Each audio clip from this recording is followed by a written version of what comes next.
below and start building your own team right now. It is free to draft your own team, and you can invest however much as you want. It is a place where you can collect player cards and use them in fantasy contests all season long. I've invested $385 worth on this team, and I've already won $280 worth of prizes. I still got 5 months to go, and I just bought this team 2.5 weeks ago. It is a great ROI. I highly recommend this site, not only to win money, but it's also great fun. I watch more baseball because of it, and it is one of the best sites out there. They also have it for NBA and soccer. Basically, you can win player cards all season long, and they also have Ether rewards too. I was inches close to winning about $400 worth of Ether and also a huge player card worth probably around 1K as well. You have big prizes all season long. I highly recommend it. If you ever have any questions at all, at Rubio Dimes, at Run Pure Sports, at any one of us, we will be glad to walk you through the process. Sign up below using our link, and have a great rest of y'all's day.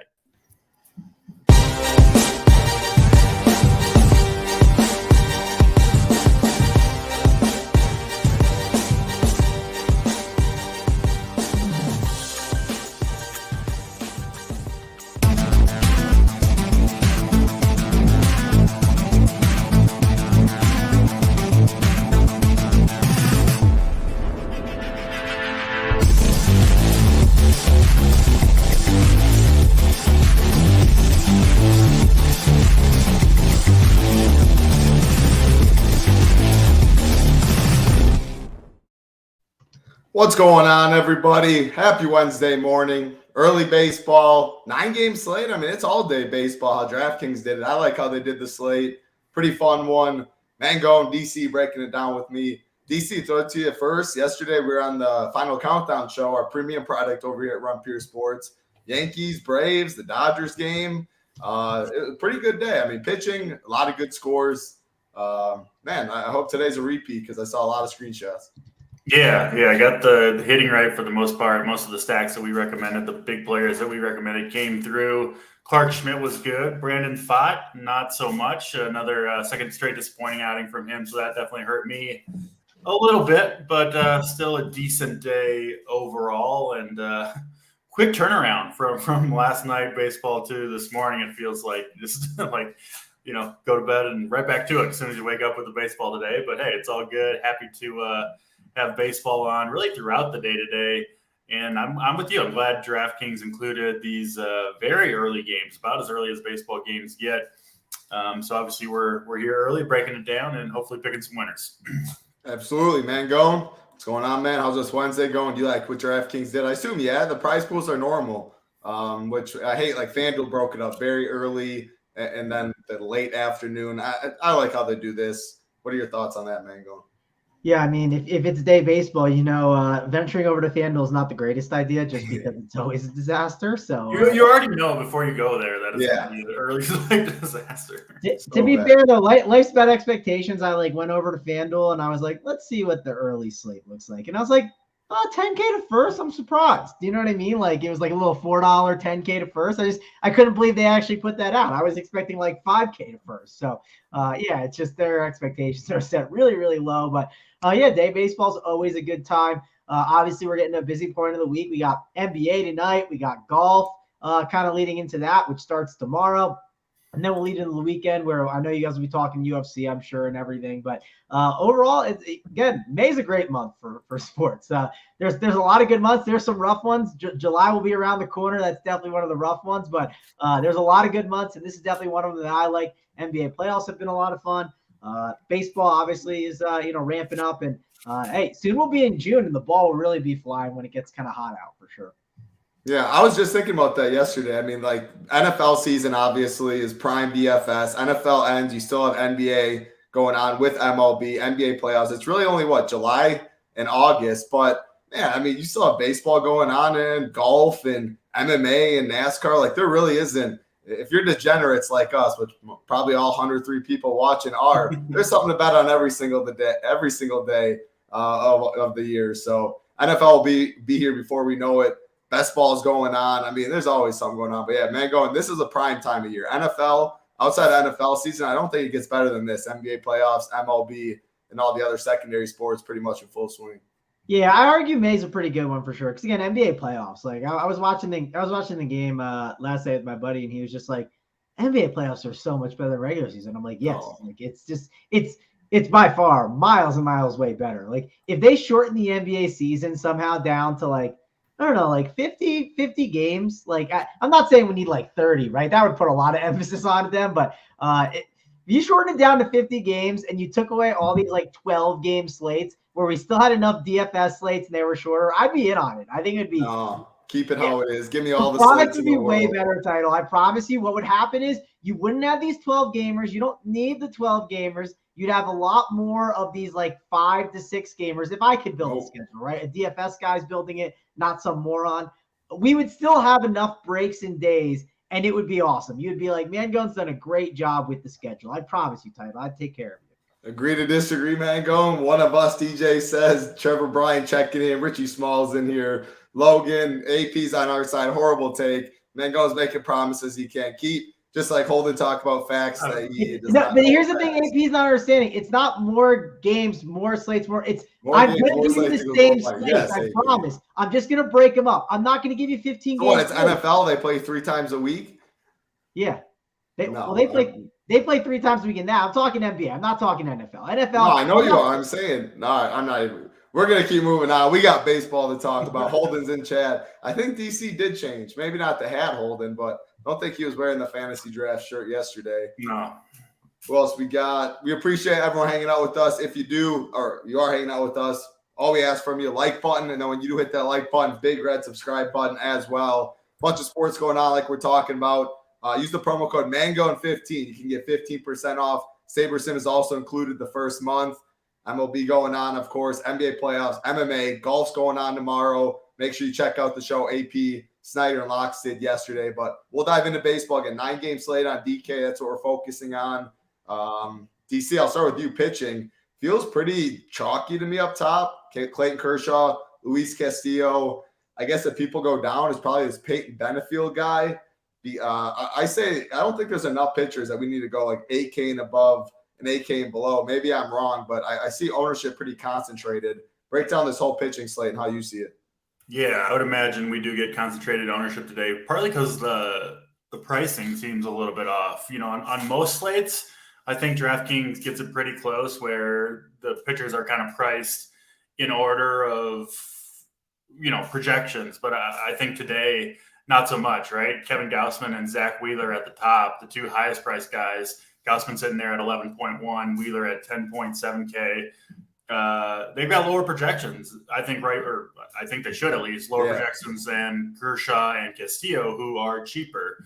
Whereas normally, you know, they do get it more close to accurate with the pricing compared to the projections that ultimately come out. So when something happens like this, right, we will see concentrated ownership, like you said, Title, on Kershaw and Castillo. Those are the 2 guys that I like the best. But the question does become how concentrated ownership, right? Like there becomes a certain point where maybe it does become worth it to pay up for a slightly lower projection. But ultimately, I do think Gausman and Wheeler probably have close to, if not the same ceilings as Kershaw and Castillo. They're just a little bit more likely to be hurt by the home run ball specifically, with kind of tough matchups against obviously Philadelphia for Gausman and Toronto for Wheeler. But like both are good strikeout guys that can go deep into games. So either guy could easily end up, you know, they could end up being the SP1, SP2 all the way up top. So yeah, we'll have to talk a little bit about ownership maybe with those guys and if it's worth it to make the pivot. But yeah, those are the top 4 guys. I do think you can go a little bit lower on the pricing spectrum. I'm not on Christian Javier today going into LA to face the Angels, but I do think Eduardo Rodriguez is interesting. He's coming off 2, 3, 4 consecutive gems in a row. He's looked really, really good, including the best of one of them all, 8 shutout innings, 10 strikeouts against the same Cleveland team who has been really, really bad offensively to start the year, really all season long. You look at this lineup, I mean, you get past the top 4, 5 through 9 for Cleveland, David Fry, Tyler Freeman, Mike Zunino, Gabriel Arias, and Miles Straw. Like, gross. It doesn't really get much easier than that for a starting pitcher, especially one that's rolling like Eduardo Rodriguez. So I do think he is, I don't know if he'll be contrarian necessarily, but I think he'll be lower owned than Kershaw and Castillo. And given the way he's pitching, I do think he's an interesting discount at 9,100. Obviously, you get a little bit of a discount price-wise as well. And then, the cheaper guys I think are just okay today. You mentioned Peyton Battenfield coming off a strong start against the Twins. He's been okay. I think the jury's, at least for me, still kind of out on him on how good he'll be long-term, but he's 6,100 against the Tigers. Kind of hard to argue with that, especially for a guy coming off a good start. And then I don't mind almost all the way down at the bottom, Johnny Brito for the Yankees. I do think there's some talent there. Hasn't been great, obviously, so far this year, but kind of like Clark Schmidt yesterday, getting this A's team can set things right for you. And I do think Brito has some talent. I know he hasn't gone deep into games, but we saw the leash kind of come off of Clark Schmidt yesterday. I was kind of surprised. Was it the 6th or 7th he came out for? I kind of think he would like to see Brito do a similar type thing. So if you do want to get the big bats, Battenfield, Brito would be the two cheap guys that I'm kind of looking at. But I do think overall, probably most of the day I'll be spending for pitching. Two names I see people in chat before I go to Mangone: Merrill Kelly and Josiah Gray. Thoughts on those two? Yeah, I think they're decent. I can't remember who I was on the show with Merrill Kelly. I think it was JT who had a really good Merrill Kelly call on his last start. He threw an absolute gem. Gets to face Miami. So, I think that's a fine play at 8,300. I do prefer Eduardo Rodriguez kind of in that same price range. And then Josiah Gray, he's shown certainly some upside. We know the talent is there with him, and he's having, I think, the best year of his career so far. Gets this Giants team, which can be very hit or miss. Obviously, a nice place to pitch, 6,200. I've got him behind Battenfield and Brito personally, but he would be third on the list if you're going really cheap today. I like it. Great breakdown. Mangone, so we're talking about ownership. Castillo, Kershaw. I think there's enough options on the slate that like 50% maybe. Like I don't think it's going to be crazy. What are your thoughts on your initial ownership? Because like I think people are going to say same thing we did. Kershaw and Castillo are going to get the ownership. Wheeler, Gossman, a little worse plays, but no one's going to be surprised if they outscore either of those two. So I think they get roughly 15% or something. Talk a little ownership and what you're doing at pitching. Yeah, I mean, I think it's clear at the top, like Castillo, Kershaw, like it's the combination most people will try to gravitate towards. I also think if you kind of look at the slate as a whole, like I think it's not that hard to get those two, right? It's not one of those slates where, if you want to go down for a cheap pitcher, you can, and there's some big bats that you can get, but it does feel like you're kind of grabbing some cheap. There's enough cheap bats that you can grab within these good stacks. So that's kind of my overall takeaway on that. If I had to pick, it's probably Castillo over Kershaw. I got to pick one or the other, but I don't have a huge take on it. I am trying to figure out how can I kind of get a little different with my pitching up top if I want to. And I do think you are going to see some of these guys a lot cheaper, like Zach Wheeler and Kevin Gausman. I just don't think they're going to get ownership. And Kevin Gausman going against a Phillies team that I always like to call them kind of like the Yankees light, right? The Yankees are known as being a boom bust offense. And I think the Phillies are very similar to that. I mean, they have a lot of power and pop. Of course, if I'm a pitcher and I see Kyle Schwarber up there, I'm nervous of Kyle Schwarber, but there is strikeout upside there too. Even though he can hit home runs, it's not like he's making contact all the time. And if you look at the lineup, they're going to have they got Turner in there, Harper, Castellanos, but the bottom of the order, I mean, I don't know, Alec Bohm, Real Muto hasn't been amazing this year. Clemens, Sosa, like it's just not an amazing bottom of the order where I think we can take advantage of them with a Gausman or even with the Zach Wheeler against this Toronto team. I'm also very curious what the lineups will look like. Keep in mind, on these day baseball slates, we get lineups sometimes where like Vladimir Guerrero Jr. will just randomly be out of the lineup, right? And that'll be bumps that we have to be watching for that the field might not be looking at for sure. So that's another thing to look at, no doubt. So I'll be making sure to take note of that. Just check out the lineups because this is where you see some weird stuff like that. You don't really see him sit out like a night game on a Tuesday. So I'm not saying he's going to be the one, but just watch for that because you can see a big bat not be in the lineup, and it makes a big difference when that happens. So that's definitely something to look for. Real quick, strategically, to the point you said about guys randomly sitting on day games, definitely true. Specifically on this slate, it's very spread out in terms of times, more than we typically see. And it's like half the slate. We might not get the starting lineups before lineup locks. And, a lot of people aren't going to go and change their lineups if, obviously people are going to switch out players that aren't in there, but they're not necessarily going to play players that we weren't expecting to be in lineups, right? That weren't in the lineups that are kind of the projected starting lineups. And so if we get some kind of weird names in these later games, swapping to some of those guys, especially those that come out after lock, you might get some really, really low-owned gems. So just something to think about on a kind of a weird slate, right? It's we don't see many like this. Yeah, you can also make the case like a watered-down lineup, bumping a pitcher that otherwise, sure. like Flaherty, it reminds me, it didn't work out last week, but Trout wasn't in the lineup. I don't know, Taylor Ward. It was definitely a watered-down lineup. I thought it was a big boost. Again, it didn't work, but like you said, games spread out. We usually don't have these. And K. Fleet Burner did bring up a good point. Schwarber did lead yesterday's game for the Phillies, so who knows if he'll be in the lineup today. Yeah, no, I could definitely see that. And another thing, the DC's point with like the spaced out slate, and I know it's getting a little off the rails of not talking about pitching, but like you could just like fade the Yankees and pray, and like you'll gain a lot of information in 2 hours of what's happened to the field. You'll either have a lot of people really excited about their Yankee stacks, or you have a lot of sad people, and then you might have a really nice edge there. That's like a whole other talking point when we get to the bats, but this is definitely a different type of slate that we're dealing with than just like everything locking kind of at that 7 o'clock time spot. So, and when it comes to pitching, that's something you could think about too. I mean, if you wanted to, like Brito's a guy, I haven't discussed on him yet, but we know we like targeting the Oakland A's typically. It just makes a lot of sense. They're one of the worst baseball teams. We know Brito has talent.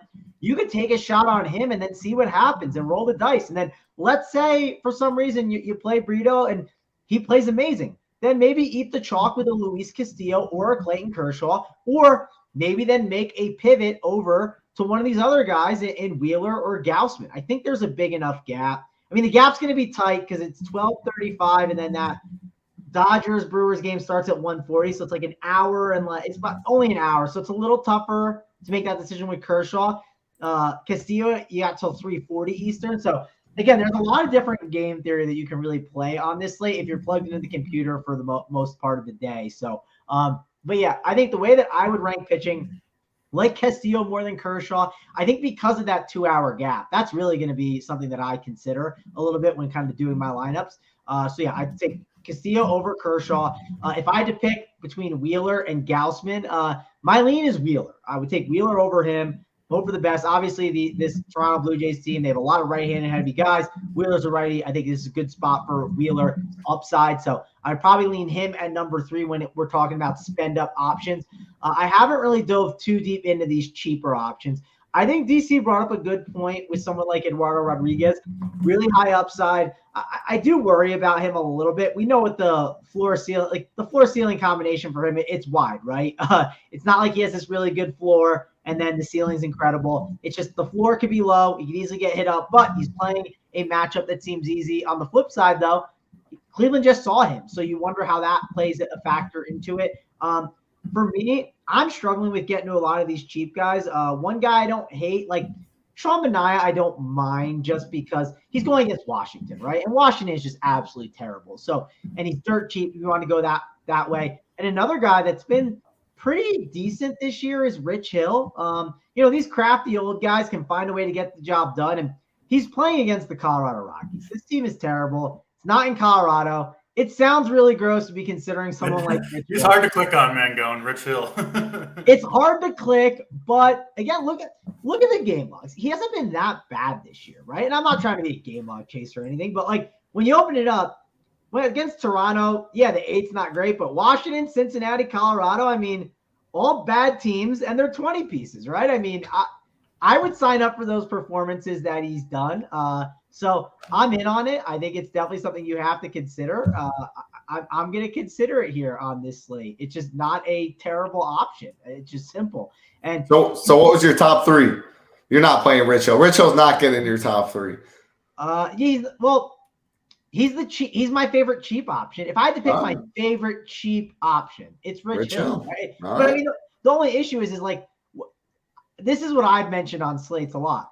like I can just always feel like I spend up at pitcher. Like I'm likely going to spend up at the pitching position. It's just simple. So if I had to pick my top 3, not really considering salary, it's probably Castillo 1, it's Kershaw 2, and then it's Wheeler 3. That's how I would kind of rank them, I think. What's yours, DC? Castillo 1. I've got Kershaw 2. And then, down to, you know what? I'm going to go with Johnny Brito down there at the bottom 3. What about any thoughts on Brewers? I guess they were allowed 8 righties. The lineup just came out, Cruz said.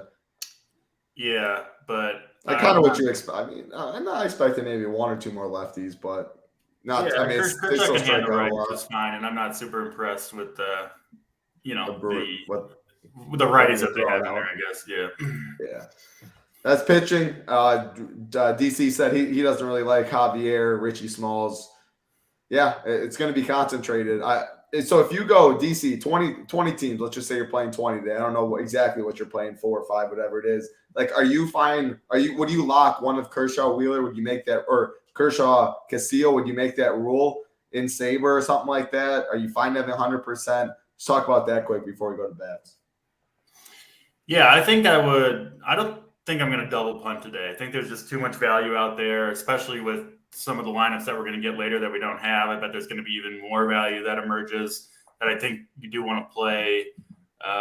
One of the 2 studs for me, that's Kershaw and Castillo. I am kind of with Mangone where playing Castillo over Kershaw does give you a little more flexibility to swap things around. If, with the late arriving lineups, if you can look at other people's teams, your own teams, and, potentially move to a cheaper pitcher if you need to make a swap. So I do like Castillo over Kershaw, and then pairing them both together or going to one of the cheaper guys, Johnny Brito, I think makes some sense. You kind of find out another guy, in the first game of the day, you find out early with him. If he sucks, maybe you move off a chalky stack that you have to a lesser owned team, something like that. So I do kind of like having the early pitcher and the late pitcher, and then that does give you like some information about your team, but also the ability to swap around if you want to. So that's probably the way I would approach it. I'll be honest, with the early start, I haven't built that many teams yet, so I'm not sure exactly which way I'm going to go, but that's kind of my early thoughts there. I like it. Going on to hitting, someone had a drill going on in the background, something going on. I don't know, but the noise is gone now. Maybe I was the only one that heard it. Let's go game by game. First game of the day, New York Yankees definitely are going to be one of the more popular teams on the slate, taking on the Oakland Athletics. Kyle Mueller, Johnny Brito on the mound. DC, 9.5 total. I know you're not daytime A's. Everyone talks about it. You like Brito as a pitcher, though. Don't think you're going there. Talk about these Yankees, though. I was laughing. I think, the daytime A's, I assume it's like kind of a joke, but it's been one I think going on in RPS for like 2 years or something. They've definitely won. I was watching the game the other day. Yeah, don't quote me on this, but I think it was they were saying like the A's are like 1-16 during the day today this year, so something like that, which made me laugh. No, I'm not super worried about the daytime A's. Johnny Brito, again, I'm not like convinced this guy's good, but he is super cheap. I do think he's got some talent, and I do want to pick on this A's team, so I like him a little bit. You can play A's, of course. J.J. Bleday, Brent Rooker there in the middle. Jordan Diaz, he had 3 home runs yesterday. It's 2,400 if you want to go back there. I'm personally not going to probably do it with the A's. You got to like the Yankees. I'm kind of lower on this Yankees team probably than most, maybe than the field is in general, but I really like them today. Kyle Mueller, one of the very best guys to stack against in general. I talked about it in his last start. He's got about the same amount of walks as strikeouts, which is about as bad as it gets. Gives up home runs, doesn't go deep into games, which you obviously like for this with this Oakland bullpen behind them. Good hitting weather in New York, and some reasonably cheap bats too. And the Yankees lineup obviously got Judge back yesterday as well, so they're going to be chalky. They do have the highest team total on the slate by a pretty good margin, right? They're sitting up near 6, and nobody else, I don't think, is over 5 on this slate. So a lot of people are going to be jamming in the Yankees. I get it. I do like them as well. Can run on Muller too. Anthony Volpe at the top, I think could be stealing bases here. So yeah, really good spot obviously for the Yankees. Yeah, we talked about it yesterday. We definitely like the Yankees, but like the top three, Volpe, Judge, we're getting ownership, and I was like, you can stack the bottom and leave off those top guys. Today, I think big Kyle H, as we like to call him, Higashoka. Don't know if I pronounced the name right. So Kyle H, he's going to get ownership. You could easily leave him out of his stack. Aaron Judge is going to get some ownership today. Volpe a little bit. Like you can leave out some of the chalky pieces in this stack to make it a little lower owned, or just don't play Castillo, Kershaw, and 5-man stack the Yankees. But yeah, you mentioned it for how many weeks now, DC? You have been talking about picking on these A's, whoever they play. I mean, great part to hit in. I think going back to the Yankees makes a lot of sense for sure. Think about how you do it though, or who you pair at pitching is the takeaway that I would have. Mango, what are your thoughts on these Yankees? Yeah, you guys got me thinking about this daytime A's. I thought of an idea. Do I offer swag to anyone who can send me an actual screenshot where they've shipped like a ton of money with the daytime A's? Because I don't know if I'm buying it. There's one slate I remember last year. There's definitely probably a couple because Boynton was always talking about it. I remember. The Orioles. I just feel like it's like anytime like one home run hits, it's like, oh, daytime A's, and it's like, well, they got what, like 3-4 runs, sweet. Like, I don't know. I always just laugh because like the daytime A's have like literally no effect on what I play personally, but for a lot of people it appears to. Yeah, me too.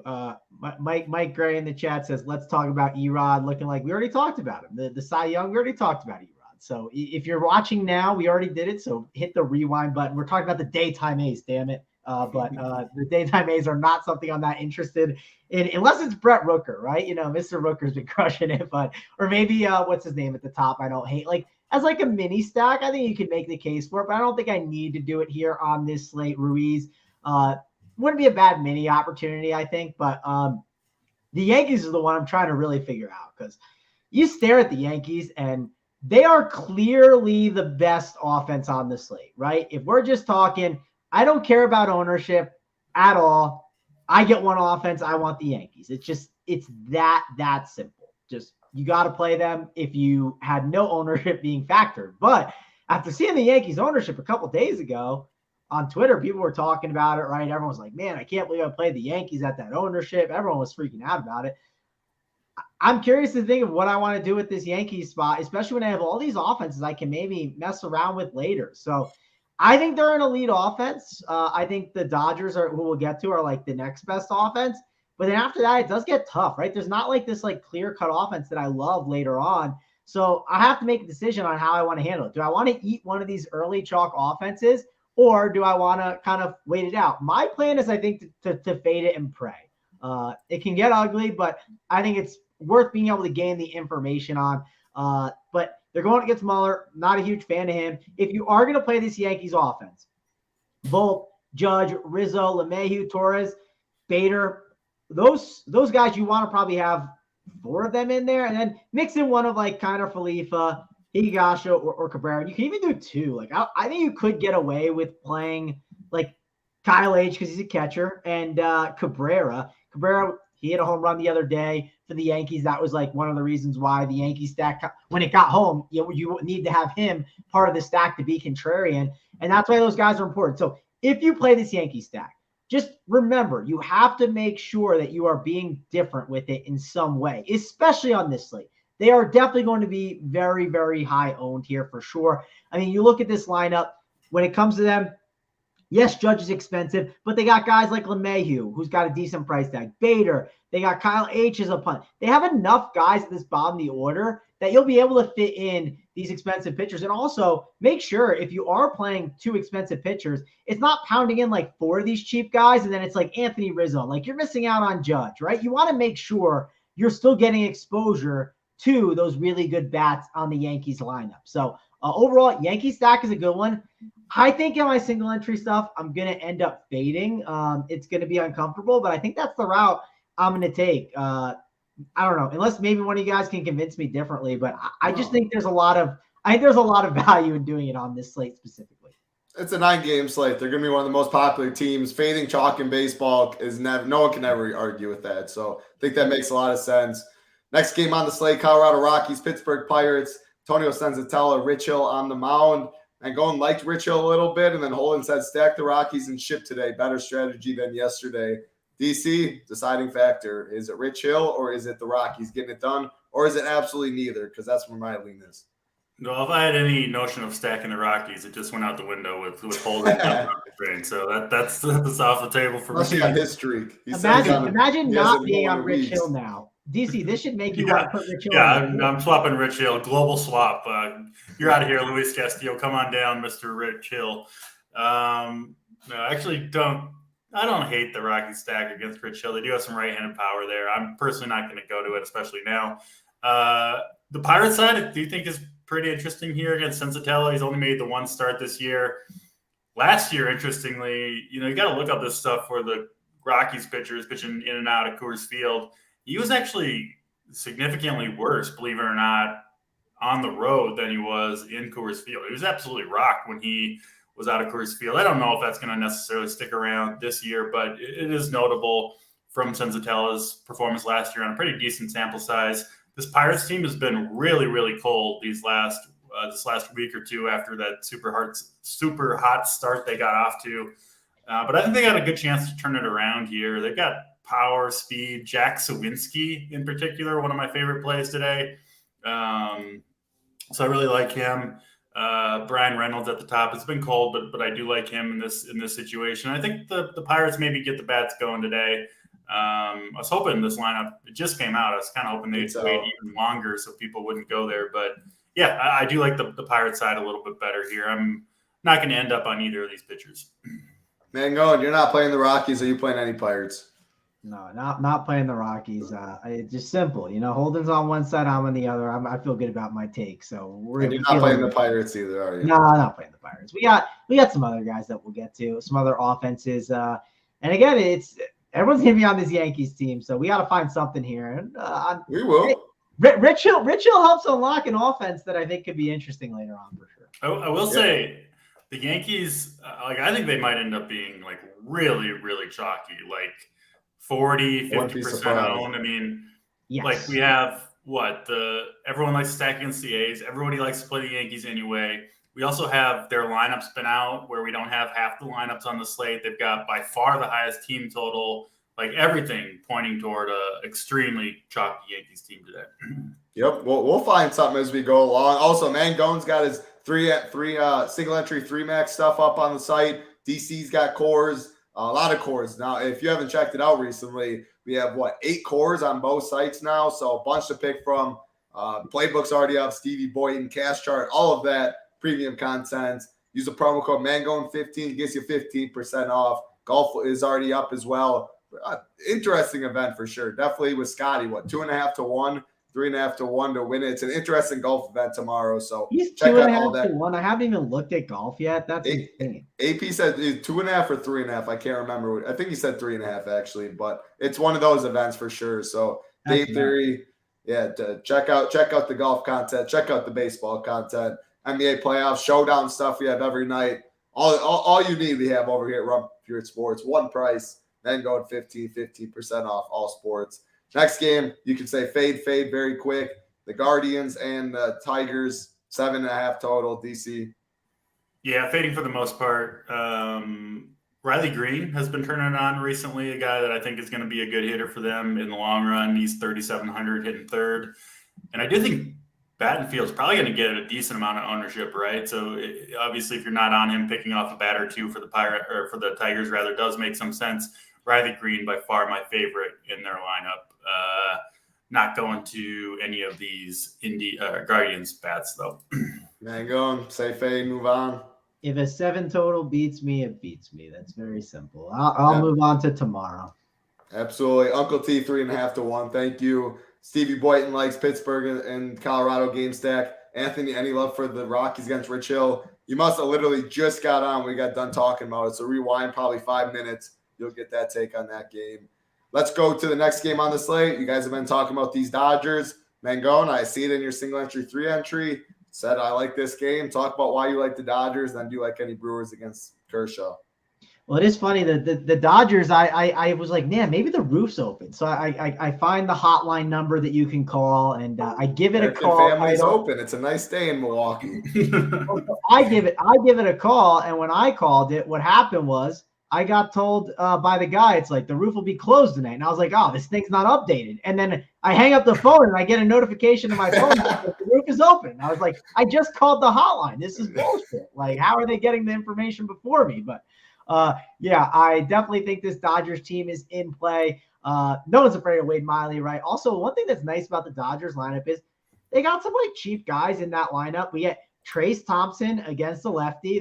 Trace can definitely hit bombs. Yeah, he's boom or bust, but I like rostering him. Austin Barnes, the cheap catcher option.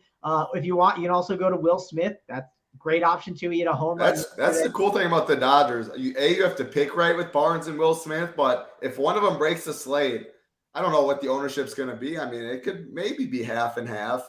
Something like Will Smith. No, Will Smith's definitely going to be higher owned. But yeah, just say Barnes kills Will Smith's lineups, those Dodger teams are dead. It's an interesting game where you don't really get that with many teams in baseball. Yeah, and I just think overall it's a good spot for this Dodgers team. I do not want to ignore it. I liked the Dodgers yesterday. I'm going to like him again today here. I think they're definitely in play. Chris Taylor's in that 4-hole for dirt cheap too. You got Vargas in there. Vargas homered yesterday. I kind of pass on Vargas typically, but he is at that like terrible second base position, right? That I hate the roster. So I kind of understand why Vargas can kind of just come into play as like a really cheap option. So I like this Dodgers team. Freddie Freeman was my play of the day yesterday, lefty. I'll consider it again against lefty against Wade Miley. So I like this Dodger stack. They're kind of my leading team to be the stack that I play over the Yankees. And I don't know if they're going to get as much ownership. Again, when the Yankees come in at like 40+% owned or like 30 to 40, whatever the number is going to be, like then all the other offenses really spread out a bit. Maybe the Dodgers come in as the second highest offense. Maybe I'm wrong. I'd be curious to get DC's take on that because I think the Dodgers are definitely a good play today. BC, what's your take on that? And I take it no Brewers for you, but what are you doing with these Dodgers? Yeah, no Brewers. I like the Dodgers some. Wade Miley, like not a very talented pitcher, but the reason he's stuck around for seems like 20 years is he just doesn't get blown up often. He keeps his team in games, doesn't melt down, and I don't know. You might not need it on this slate, right? Like 7-8 runs might be enough. It's not an enormous slate, but I'll be kind of surprised if the Dodgers go absolutely crazy. I still do like them. I've got them, I think, as my third or fourth stack.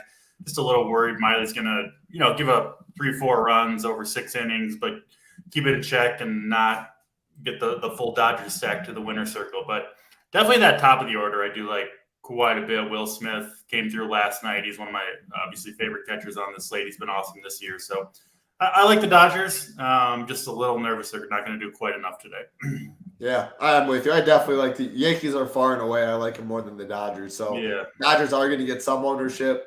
I'm with you. I don't know too. I don't love it too much, but let's keep it rolling. Miami Marlins, Arizona Diamondbacks, 8.5 total. Merrill Kelly, Edward Cabrera on the mound. DC, any interest in this one?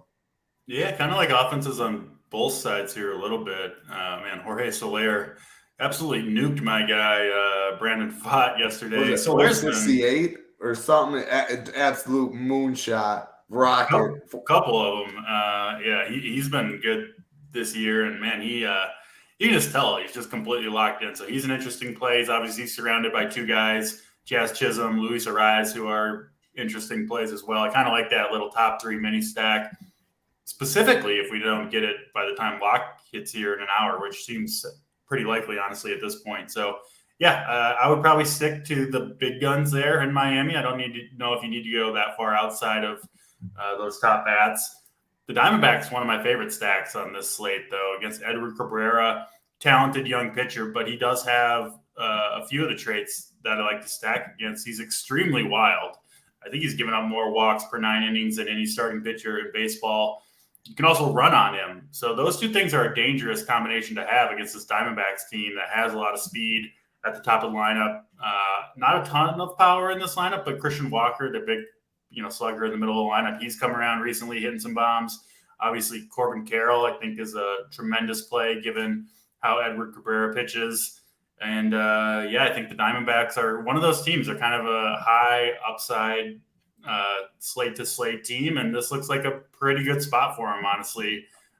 Edward Cabrera, he's kind of the polar opposite of Wade Miley, right? A lot of talent in that arm, but he's a guy who's going to have some big outings and some really, really bad ones throughout the year. And those are the types of guys I personally like to stack against. So I like this Diamondbacks team quite a bit. Yeah, I like a decent implied total. I think like ownership, comparing to the Dodgers, I think I'd rather take a chance on the Diamondbacks. Mangone, what do you like in this game?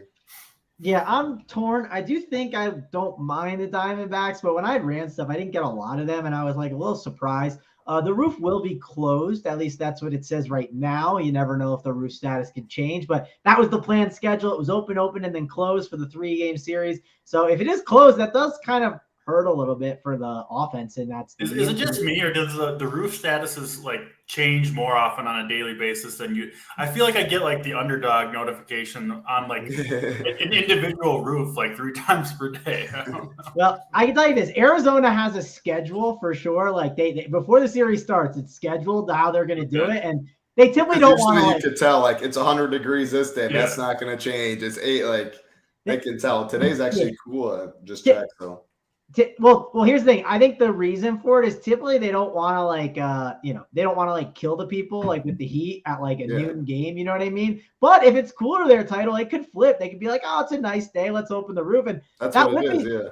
That if that happens randomly, which it could, right? We got Titleist boots on the ground there in Arizona. I mean, that would obviously make me want to get a little more excited about, I think, the Arizona bats. As crazy as it sounds, but I've definitely noticed that when the roof is open and it's not, it does matter. For sure in this stadium.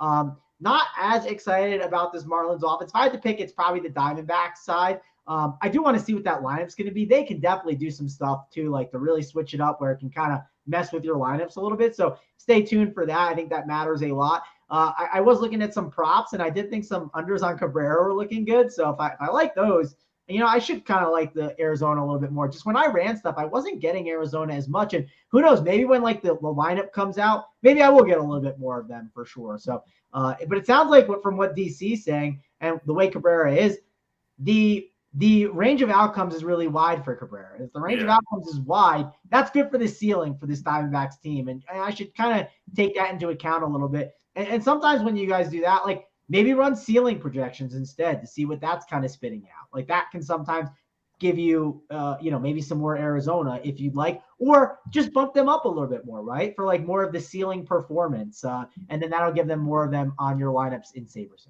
I'm seeing 82 degrees. It's a high in the Phoenix area today. So there's a chance it could be, roof open. Probably, I would guess, yeah. Yeah, there's a chance that status changes. Because like I said, they make that schedule at the start of every series. I always look at it when I know it's in Arizona just so I have it in the back of my mind. And it could flip for sure because they made it at the start of it. So, yeah, that would be a big deal for sure. And I think that would get me on Arizona even more. And honestly, people might not update their teams for it. And I would update my teams for it. Yeah, they're one of my favorite stacks for sure. They're going to be low owned.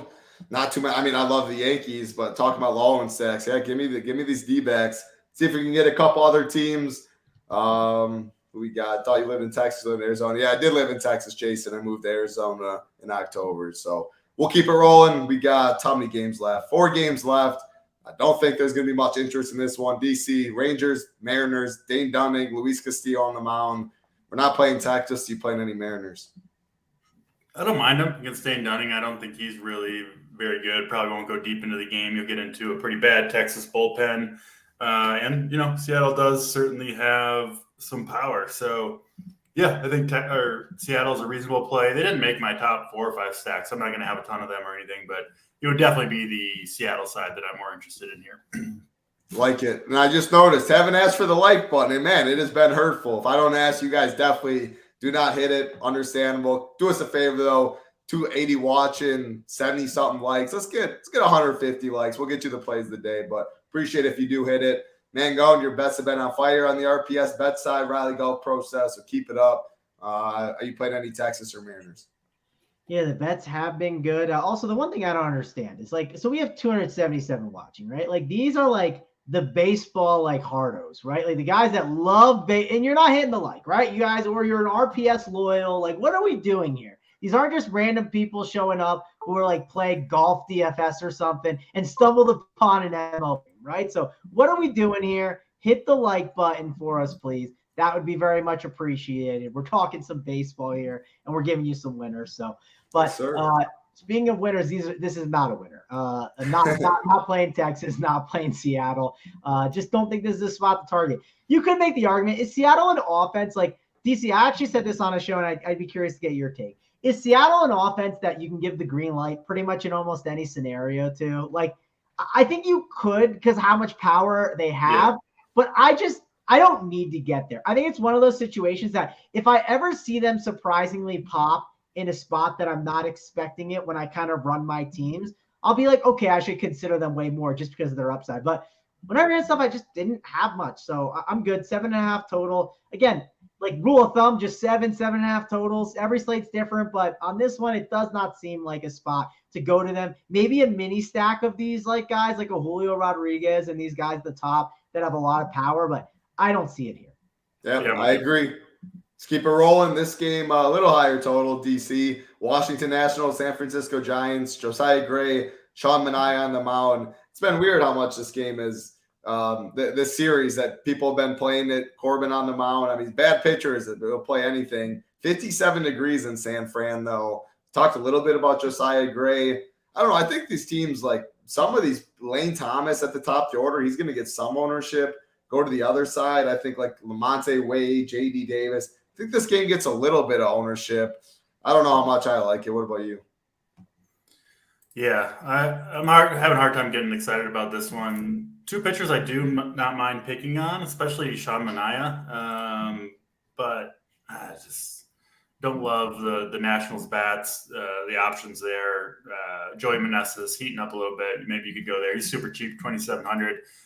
Giants side a little bit more interesting. The left-handed power, I still think is going to end up getting to Josiah Gray over the course of the season. Lamont Wade, my favorite up there, but could certainly go to guys like Peterson or Conforto. Estrada's obviously having a monster year. But yeah, this isn't my favorite spot on the slate. And go. Yeah, I was actually just pulling up the Manaea game log, so I was curious if he's still been trashed since last year, since DC took a picture with him. But he still hasn't been great. But you know what he did do? DC ruined him, absolutely ruined him. Well, the funny part is Manaea was like, the one thing he said was like, oh yeah, nothing. My pitches don't change in Coors Field. And I was just like, I don't know if I agree with this, Sean, but we'll see. But Sean Manaea, he did own the Milwaukee Brewers last start, and that's because Milwaukee's always been bad against lefties, right? So, maybe I'll just give that a pass, and maybe I should consider Washington a little bit. I don't know, but this is not the ballpark for it. I think this is not a spot where I'm that excited. Josiah Gray has had his issues at times, and when he's had them, it's kind of been against lefties.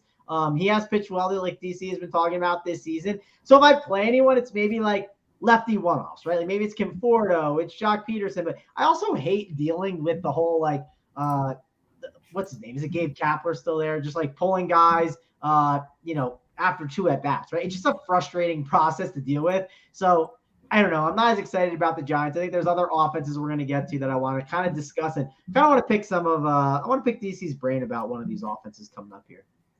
Is it the next game with the Philadelphia Phillies, Toronto Blue Jays, Gossman, Wheeler on the mound? No, I don't see myself getting to that one, but that does have an 8.5 total. We should mention that, like 8.5 total with some like big bats. And I know we like these pitchers, but like I don't know. Don't ignore these guys as like mini stacks and one-offs. Like you're never gonna be mad about a Trey Turner one-off, right? I'll jump in. The Phillies are my sneaky stack today that nobody's gonna play. This game just screams like too high. The highest priced pitcher is an 8.5 total. Like so I'll talk about Gausman a little bit. So he's been awesome this year outside of 2 starts where he got absolutely nuked. In his last start against Boston, 8 earned runs, 10 hits over 3 1/3 innings, and then a few starts before that against Houston, 4 2/3, 8 runs, 7 hits. And he is like a very unique pitcher. He really only throws 2 pitches, his fastball and then his split finger, which is essentially meant to look exactly like the fastball, but it's obviously slower and meant to be lower in the zone. But that's like notoriously a pitch that is a feel pitch. And if you miss your spot, right, and you leave it up in the zone, then it just gets absolutely crushed because it's not it doesn't have horizontal movement. It's essentially just a changeup. And so Gausman, if he doesn't have it, we've seen it in a couple starts, and then he just gets crushed. And Philly has the bats, right, to make him pay if he doesn't have it. I mean, look at all the power on this team. Stott, Turner, Harper, Schwarber if he's in there. Castellanos has been on fire. Brandon Marsh has power. JT Realmuto if he's in there. You can also run on Gausman. Gave up 18 steals last year. He's given up 5 or 6 so far this year. Philadelphia has tons of speed. Stott and Turner up top. In particular, Realmuto can run. Marsh can run. Good hitting park in Philadelphia. Gausman's velocity was also down last start when he got crushed. Could return, maybe not. We'll see. You've got kind of the unique circumstance of the day game. And like you guys said, kind of a suspiciously high total in this game on both sides. So you put that all together and you put almost no ownership on the Phillies in this game, despite the total. These guys are expensive, right? Like you can't even get the Phillies stack without going to cheap pitching, which will make them that much lower owned. I think most of these guys will be, maybe the whole lineup, frankly, will be lower than 5% owned. And they've got big upside for all the reasons I just mentioned. So yeah, I've got some Phillies stacks in there. Gausman could go out and throw a complete game shutout with 11 strikeouts. That's obviously in the range of outcomes for him. But in 2 of his 7 starts, if one of those happens, that's 25% of his starts this year. You probably got the winner on your hands with Philadelphia. So if that's a 15% chance of happening for a 3% owned stack, I kind of like those odds with Philadelphia. So they are my kind of sneaky stack of the day. And you didn't even mention it's one of the last games of the day, so this lineup's not going to be out at lock. And who knows about Schwarber? I mean, we could see a way different lineup. So if you plug in one of those low pieces, I mean, it's already going to be low owned. But yeah, you'll be if you're playing Phillies, you can't just plug in what you think is going to be the lineup and look back at 8 p.m. to see if you won or not, because we don't know exactly what that lineup will be. But I definitely like it. Yeah, the suspiciously high total, like you said, jumped out right away with these 2 pitchers on the mound. So last game on the slate, I got to go to you, DC. Before we do that, though, we do appreciate the like button. 150, I said I'll get you the plays of the day, but 150 I think is very doable. And again, Mangone 15 gets you 15% off. Check out DC's core, which is AP's is already up. Uncle T's is up. DC's is going up. We'll be up after the show. But playbooks up for Stevie Boyton, cash chart, all of that as always. Mangone 15% off. Mangone, ask your question to DC. Astros, Angels. What do you want to ask them? 9.5 total. Yeah, so I think the Angels are kind of interesting today. Like, I think Javier's not a conventional pitcher to be like, I'm trying to stack against, right? It's not typically. And like DC just kind of said with the Gausman thing, like, it's not a conventional thing to do. Did you feel like I'm going to stack against Gausman? But I don't know. I just noticed that, like, the Angel stack kind of makes some sense today here. Especially if I go the cheap pitching route with our guy, Mr. Rich Hill, right? Or my guy, I should say. I don't want to lump you guys in there, but I think that the Angels offense is definitely in play for me and one that I'm considering. They've been smashing the ball. We get Ohtani, right? We get Trout hasn't been as good this year, but like Ward, you get, I'll probably fade Rendon. I don't like him that much. I like Renfroe more. I don't want to talk badly about Mr. Anthony. Yeah, it's just, I don't know. I think I'll try to get to some other guys in the offense, but overall this Angels offense, I think it's in play against Javier. Just from stuff I'm looking at, I think Javier he has the ability to get blown up at times. And it's kind of like the Gausman thing, I think that DC said. I mean, Javier can go out there and have a bad game. It's not like he can't. So I don't know, DC, what's your thoughts on the Angels stack? Because it doesn't feel super conventional, but when you are playing a cheaper pitcher, when you kind of run things and you play the cheap pitching option, you have the ability to spend up. When you have the ability to spend up, this Angel stack kind of makes sense, but I just don't want to be playing it because, hey, it's just jamming in the raw points of Ohtani and Trout and then filling it out, if that makes sense. Yeah, the Angels are another team, I think, with a little bit of a suspiciously high total, sitting over 4.5 today against Christian Javier. It's high, man. What's that? It's really high. Like it's kind of like that Blue Jays game. You're like, I'm surprised that their total is as high it is. And it makes you think, like, what does Vegas know that I don't, Yeah, I don't mind it. I do like the Phillies better, kind of as my sneaky expensive stack.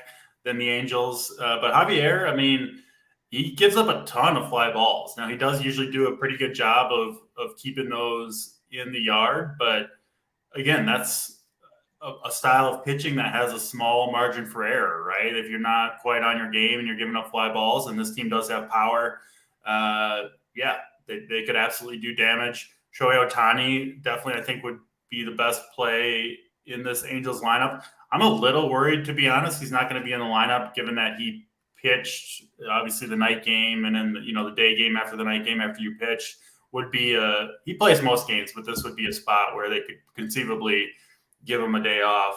So make sure you pay attention to that if you're on Ohtani or the Angels. But yeah, I don't mind the Angels side. I will say I also don't mind Griffin Canning here. We didn't mention him at pitching, but if I was playing, I'm not playing a huge amount of lineups today, but if I was, he would be in the player pool 6,400. I do still have faith in his talent, and I'm just not that scared of this Astros lineup right now, honestly, outside of Alvarez and Tucker, who I wouldn't be surprised to see specifically Alvarez get a day off here. If he's out, that'd be a pretty nice bump for Canning. So potentially maybe more of a late pitcher that you could swap to if things don't go super well early, something like that.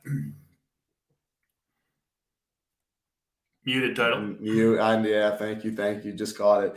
That's all 9 games on this slate. Again, you're going to have to be monitoring lineups. So Phillies, Mangone likes these Angels late. Like the last 2 games suspiciously high totals like we thought, or like we talked about. So monitor lineups. Who knows what you're going to get in the daytime. More we talked about this late. I think fading Yankees at that ownership. I mean, man, there's 9 games. A lot of these teams could be on the winner. So I think that's how I'd go about the slates. Mangone, final thoughts on the slate. Top three stacks before we get to our plays of the day. Yeah, I'd say top 3 stacks for me are going to be pretty simple. So I'm taking the Yankees out, right? Just because like they're the best optimal. Well, you're going to play them. I mean, if you're playing them in single entry, I'm probably going to fade them. I think I'm going to fade them. It's going to be uncomfortable, but I think it's the right slate to give it a shot. So I'm going to give it a shot for sure. So I'm going to go with Dodgers 1. We'll go with Angels 2, and then Diamondbacks 3. So, and I'll say this, if we get that roost status open, that might flip the Diamondbacks to 2 for me. So those would be the 3 stacks that I'm kind of keying in on this slate. I like it. What you got, DC? Yeah, I'll go. If we're just leaving off the Yankees, I do have some Yankees in my lineups, full disclosure, but I do like the Diamondbacks as kind of, I think, a ton of upside against Edward Cabrera. We're gonna go to the Phillies next. I'm gonna roll the dice on some Phillies. We're trying to win a GPP. I think compared to their ownership, I think I like their chances. Maybe the best overall, and then we'll go Pirates 3rd. I like it. We're gonna get you the plays of the day. Again, Mangone 15% off to see all the core plays, playbooks, cash chart, and then we do appreciate if you do hit the like button. But I'll start with myself first with the SO play of the day. I like these Diamondbacks too, going to be very low owned. We don't have the lineup out yet, but Pavin Smith, he should be in there. Can play him at first base, can play him in the outfield, get the platoon advantage. Pavin Smith, the SO play of the day. Ping pong play of the day, Mangone. Who do you got for us today? Yeah, let's see. I want to go to the Dodgers somewhere throughout this lineup because I think it's a good spot. Let's go with the cheap value against the lefty. Let's go with Chris Taylor. He's been hitting pretty well this year. Chris Taylor will be the ping pong play of the day. Mom's basement play of the day, DC. Cap it off for us. Yeah, we're going to the Pirates. We're going with Jack Sawinski hitting 6th today for the Buccos. Gosh, it was supposed to be Rich Hill, DC. Come on. I was hoping for you to make the full circle turn after Holden made fun of the Rockies. I was excited for you to say Rich Hill, but I can't do it. No Rich Hill. That's maybe in 2013, not 2023. He'll be on one of my teams today, Title. I promise you that. Hey, Holden likes the Rockies, so it makes it a little easier to stomach. But that's going to do it for us.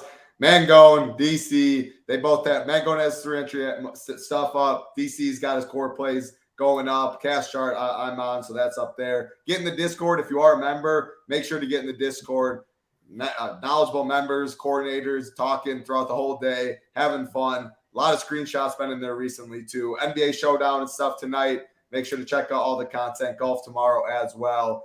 That's going to do it. Hit the like button on the way out. We do appreciate it. Good luck, everybody. Let's see some RPS logos up top. For DC, Mangone, I'm Titletown. Good luck, everybody.